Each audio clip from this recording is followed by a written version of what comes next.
I'm Susan Avila, and I'm a professor at UC Davis and also chair of the Department of Design. And I just would like to start by thanking UC Davis, who supported me in this exhibition, and of course 108 Contemporary and all the great staff here at 108. It's really been wonderful to work with them here. So this project really started about 2 years ago, and Myra and I had an idea to have an exhibition here, and she told me that it was a community-oriented gallery, and so I thought, wouldn't it be great to have some type of exhibition where there was some sort of community event happening at the same time.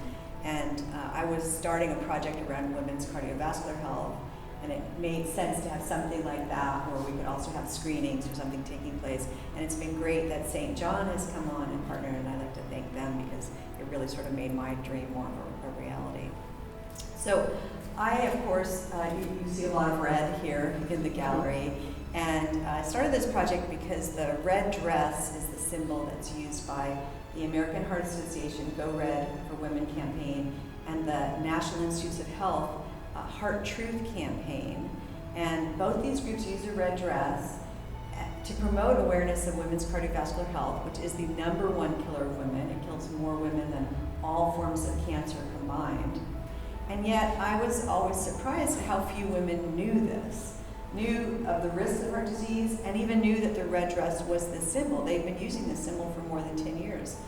I discovered it because at UC Davis, the director of the Women's Cardiovascular Medicine Unit and one of my colleagues put together a project working with students to create red dresses.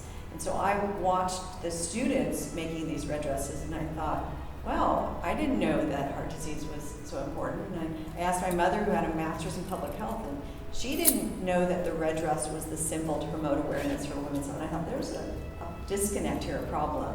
And so I thought, well, what could I do possibly as an art activist to create something to promote awareness and take the red dress into a different type of concept? So I started collecting red dresses, and I thought originally I would collect some red dresses and restructure them into art objects. But as I started collecting them, they started to be more interesting in of themselves. And I realized that they had this image, they looked like women to me. They were all shapes, all sizes, all styles, colors, everything. And I thought it would be way more interesting just to present the dresses themselves, perhaps with stories attached to them. So that's the major installation in this exhibition is called A Stitch in Time. And so there's different components of the exhibition. There's the garments that are part of the Stitch in Time installation. There's garments that I made I used textile waste to make them. So I took waste from the garment industry and recreated them. Again, there's a parallel between the idea of waste from industry and also waste from disease. So those are on the mannequins. And then I have sort of health messages floating around galleries. The first piece here, it's only indigestion, let me just finish making dinner. And the piece is called Superwoman Syndrome, because this is one of the problems that women have, is that we often neglect our own health and we don't think about taking care of ourselves first. We're always taking care of other people.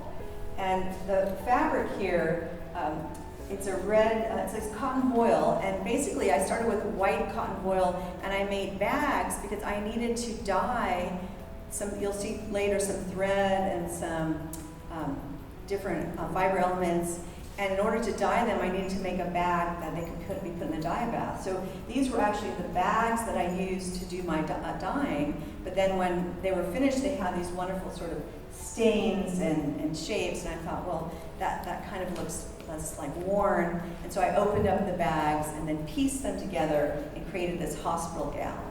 And then I love the fact that there's this really simple message, but it's direct to the point, and this is just discharged with embroidery over the top of it.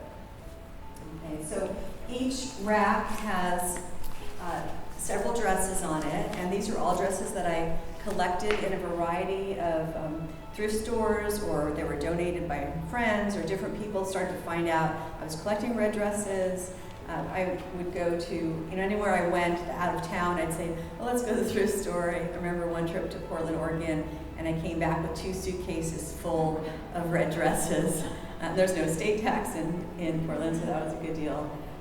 The dresses I bought, I said I wouldn't spend more than $5 on a dress. That was sort of my price limit. But it was amazing what kind of dresses I could get. And and you'll see that they even represent different cultures, of course, different sizes, and then obviously different kinds of styles and sizes as well.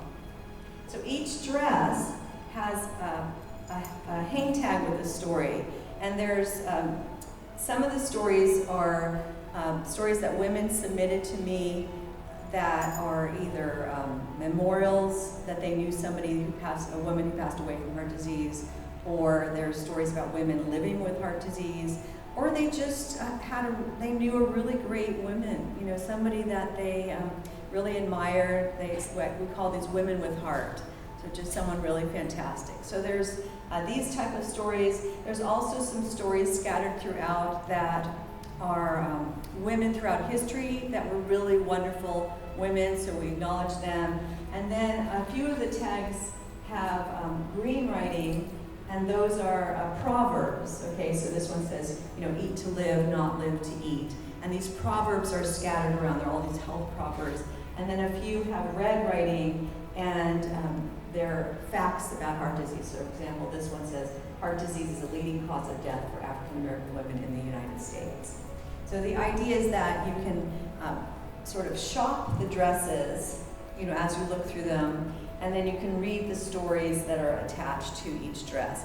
And I really encourage all of you and everyone who comes to the gallery to add your own story. So there's a basket there with blank hang tags, and you just fill one out and give it to a gallery attendant, and they'll add it to the dress. And so obviously last night this story was added because you can see that handwriting is different than the others. And I love that idea that hopefully by the end of the exhibit every single dress will have a hang tag or more. This dress is made from the material that's used for belt loops on dresses. These were big in the 1980s. There were a lot of these really big dresses with broad shoulders and tiny waists, and they all had belts.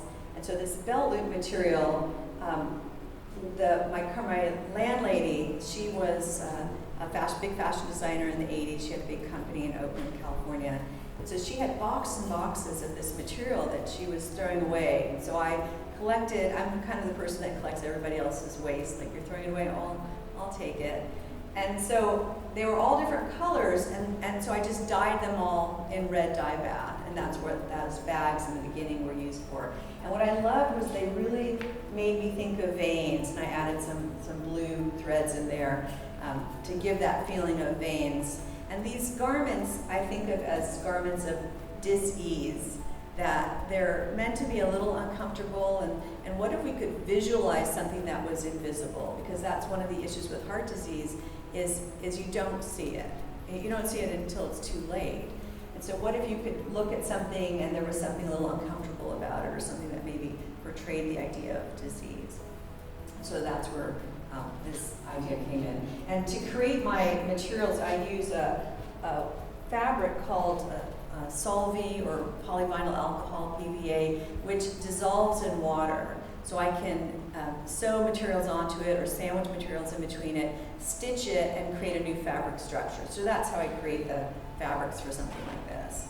So this dress is called You've Come a Long Way, Baby. And it's obviously a flapper dress. And the idea being is that, in the 20s, when women had all these newfound liberties, one of them was to adopt the bad habits of men, such as smoking. And so in some ways, this might be where it all began, for women having the same problems as men. The fabric I used for these were the swatches that come. I have a former student who works at a company that does eyeglass case designs. And so she had pages and pages of those cardboard samples with little vinyl pieces on it. So I basically just peeled off all the red pieces and then stitched them together and then sewed them onto the shell of the dress to create it. This garment here is called post-op. And the fabric, these are made from little squares of fabric, and these are also sample swatches. These are from the North Face company, and again, it's a former student who works there, who works in the library, and gave me all she just started collecting. Everybody knew I was collecting red, so they started collecting red for me. So these are very high performance fabrics that are used, and I cut them into little squares, sewed them into new fabrics, and then use them to piece this dress. So the undergarment of the dress is really a window screening material with boning that's holding it in shape. And then there's, I just measured out each pattern piece, created the fabric, and then hand sewed it on. And what I love is that, when women have surgery, post-surgery, they often have scars or issues or even disabilities. And I love the idea that this dress, there's a lot of movement in it. It almost looks like it's dancing by itself. A lot of movement, a lot of energy, and this idea of the high performance and being redone, and that's why I called it post-op. And maybe you're better than before. Okay. And this piece, and we have the back of it here, is called Plaque Mystique, and so it's just a cape, and it's that all fabric, thread. The fabric's made of thread that was just cut off the cone and dyed red. And so again, it was all scrap thread that couldn't be used for garments anymore because thread, especially cotton thread, gets brittle over time. So it really needed to be thrown away, or I could take it, cut it off the cones, dye it, and sew it into a new fabric structure. And so my concept behind this was that the idea of the plaque that builds up, you don't see it, it's sort of visible, and so I made this beautiful cape that you would see that kind of hides the ugliness behind. So if you look at the dress underneath, you can see like the traces of sort of yellow little bubbles that might be that plaque build up. This is exostent. And exostent is the idea of the little pieces that are used to sort of, support your valves and arteries when you have heart surgery. And so again, it's just net that was created using my solving technique, and then strips of fabric. And again, this is all waste fabric. A lot of the knit fabrics in the exhibition were donated by American Apparel. And just a former student in LA went there and said, "Do you have any fabric you're throwing away?" My former professor was doing a project, and they were happy to give it to her. So then it's just sewn together on a Mero machine to create this elegant shape. This is embellishment, and this is again just red knit fabric that was about to be discarded, but I've used it over a type of carpeting or industrial felt, and it's just free motion stitched and created in this random shape. And I was just thinking about the distortions or sort of ugliness of disease, and what's sort of striking to me is even though I tried to make things really ugly, none of them came out really ugly. There's sort of a seductive quality even when something's really strange and weird. But in the padding inside each of these is actually old shoulder pads, again, that were being discarded. So it's all waste in some point or the other. This piece is Vascular Expression. And these are strips of knit fabric that were, they're cut into strips and then sewn on a longer piece of fabric. And if you look closely, you can see that each strip, there's a basic underdress, and each strip is sewn to that underdress, and that gives that illusion. So they're really long pieces that are just sort of cascading. And again, just this idea of what all that energy and stuff that's going inside your body that you don't see, what if you could really see it. So this is the first dress I made, which is made from restructured red dresses. So that's sort of how I started, and I talked about that in the beginning, that I took about 16 dresses and cut them up and restructured them into a new dress that I wanted to be a little bit strange and weird, and I sort of made this so it had sort of a swollen heart idea. But after doing this, I realized that the dresses themselves should remain on their own, and so that's where that idea came out. So the concept was to have all of these red dresses that I collected with the stories, and then have red dresses that I made that were sort of this dis-ease type of dress.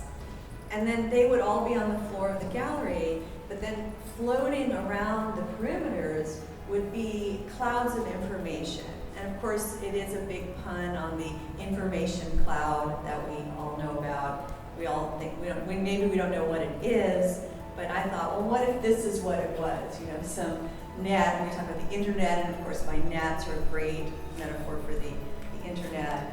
And so these are made of different fabrics or thread. This piece is just loose threads that are sewn into new fabric, and then I just printed words, and they're the kind of messages that most of us have heard these all the time, and you know these messages. It doesn't mean you actually do them. I mean, I know I need to get 7 to 8 hours of sleep, and even I subconsciously said 6 to 7, 7 to 8 hours of sleep every night, but I don't always do that. I try my best. I try to stand up every hour, but sometimes I realize I've been sitting at my computer for 3 hours and I have not gotten up. So, these are messages that we hear, and I thought, well, what if we surrounded the gallery, and that's sort of the idea of the blue and white, the idea of the cloud, and really had these messages there. So they're confronted by all this red, and then these sort of blue ethereal messages.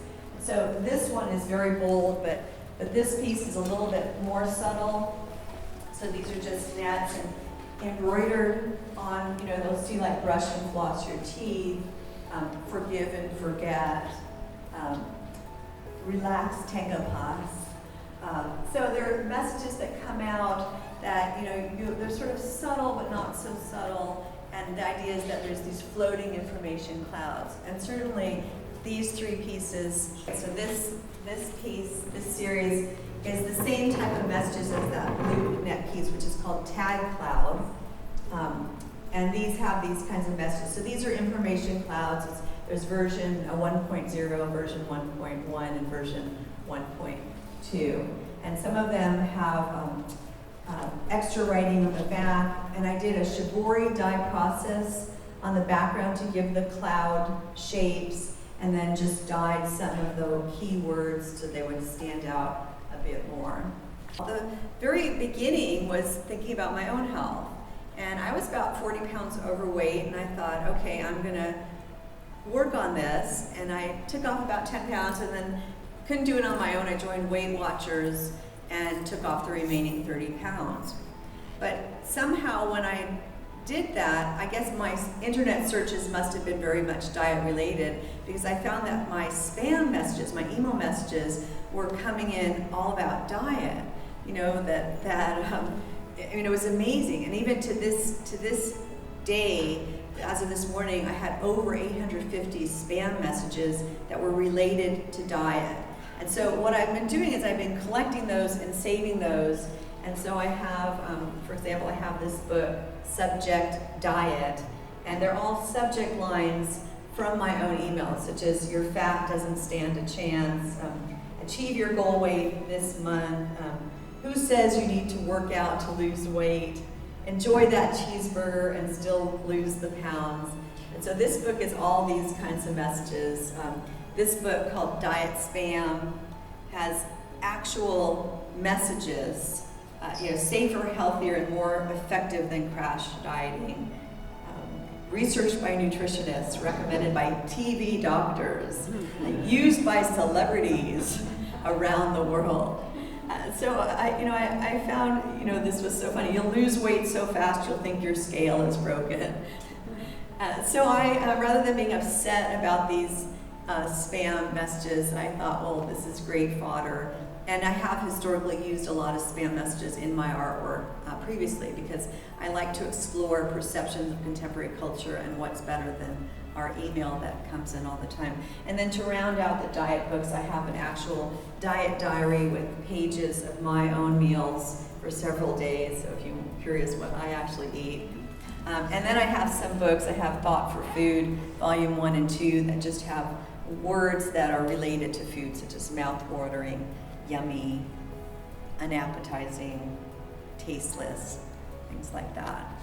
So this rounded out the whole exhibition, And then I was asked to think about teaching a workshop, and I thought, wouldn't it be great if there was a workshop related to heart disease, or if the artist in the workshop could create a conceptual statement. And so I brought sort of a blank dress as a template, and we talked about how you put a conceptual message on, and I demonstrated a variety of techniques.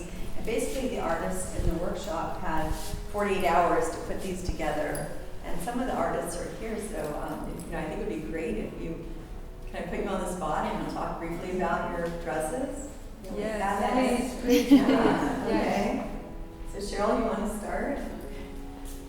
Well, it's pretty new to me to be a conceptual artist, but at lunch we went around the table and talked about it. So the first time around I said, I'll probably do something about health, and then this lady with the white sleeve mentioned her grandmother, and she wanted to do a tribute to her grandmother, and my grandmother was the most nurturing person in my life.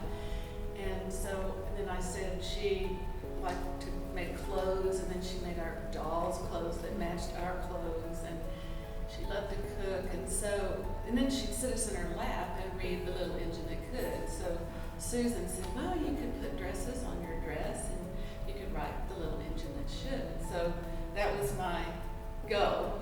And so this is the front, and this was a technique that she's been talking about where you use the salvie, and I used little pieces of weavings that I would cut as I wove them in. And so I was going to use the weaving, but it was too heavy. And then I just happened to have some Guatemalan fabric. And then these are little worry dolls that I had around the house. This is a piece of weaving that I had and made a little engine. And it's kind of like you should worry about your health. That's why I put the worry doll. And then on the back, I wrote The Little Engine That Should. And one morning, a couple of days after I did this, I woke up thinking, why is the back so different than the front? And to me, as I thought about it, the front is fun, and the back is more like it was after she left. And she did die in her sleep with a heart attack at age 65. Jeanette? We want to hear. I was going to do this. This is one of my favorite parts about the exhibition, or these workshop prints. I kept mine pretty simple. I just embroidered the vascular system and kept the heart small in here, because sometimes the clots that form in the vascular system are the most important thing and can attack an otherwise healthy heart. So and then this was a process that Susan showed us in the workshop. We used 2 layers of salvie and embed things in them, and they sort of look like the interior of the body. And then Terry.